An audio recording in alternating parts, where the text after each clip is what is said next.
Now, I don't know kung isa ka ba sa dapat makarinig nito, pero kung isa kang newbie runner, hindi latest and greatest gears or running gears ang kailangan mo para mag-improve. Now, don't get me wrong. Nakakatulong kung meron kang magandang sapatos, komportable, durable, meron kang running watch na nakapagbibigay sa'yo ng impormasyon katulad ng heart rate, pacing na relatively accurate. Pero yung biggest factor or factors para mag-improve ka sa running mo, pinakauna dyan is yung consistency. I'm sure narinig nyo na yung kasabihan na consistency, not intensity. Aanhin mo yung intensity mo sa mga running or sa training mo.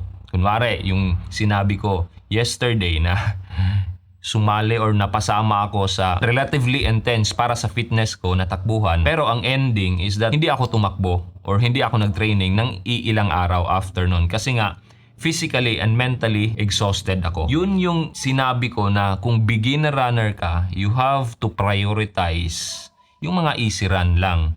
Yung zone 2 lang, low heart rate training. Kasi sa pamamagitan nun, mag-e-improve yung aerobic base mo, yung fitness level mo, less din yung chance na ma-injury ka. Saka hindi ka mababurn out. So, magiging consistent ka sa training mo. For example, sa sarili ko, nakaka-train ako ng 5 to 6 times every week. Dahil easy runs or low heart rate training lang or zone 2 training lang yung ginagawa ko. Saka yun nga, yung nasabi ko before, yung mga tuhod ko is hindi rin ganun kaganda yung estado or prone siya sa injury. So, it makes sense para sa akin na isang relatively newbie runner lang na magiging priority talaga yung mga easy runs lang. Or sabihin na natin, jogging lang. Yung pangalawa na factor is you have to be patient. Kasi yung progress sa running, hindi siya linear.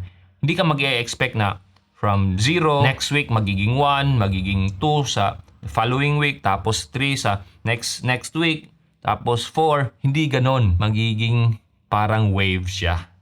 Yun yung progress sa running. Kasi personally, nakita ko yun. Yung mga easy runs kasi, mapapansin mo na over time, kung dati-rati yung pacing mo is 9 minutes per kilometer, personally ako, 9 to 10 minutes per kilometer yung initial pacing ko sa low heart rate training ko, sa zone 2 training ko. Nag-improve siya to around 8 minutes. Tapos ngayon, nasa around 7 minutes. Tapos paminsan-minsan nakikita ko na andun na ako sa 6 minutes per kilometer. Pero the following week, bumabalik na naman siya sa 7 minutes per kilometer. So ganyan yung sinasabi ko na hindi linear yung progress. So you have to be patient. Kasi ang running, para sa akin lang, ginagawa ko siya to be healthy, to be fit. Pero isa din sa goal ko na makita yung progress ko. So yun nga, hindi latest na sapatos o running watch yung kailangan mo, kundi consistency, saka patience.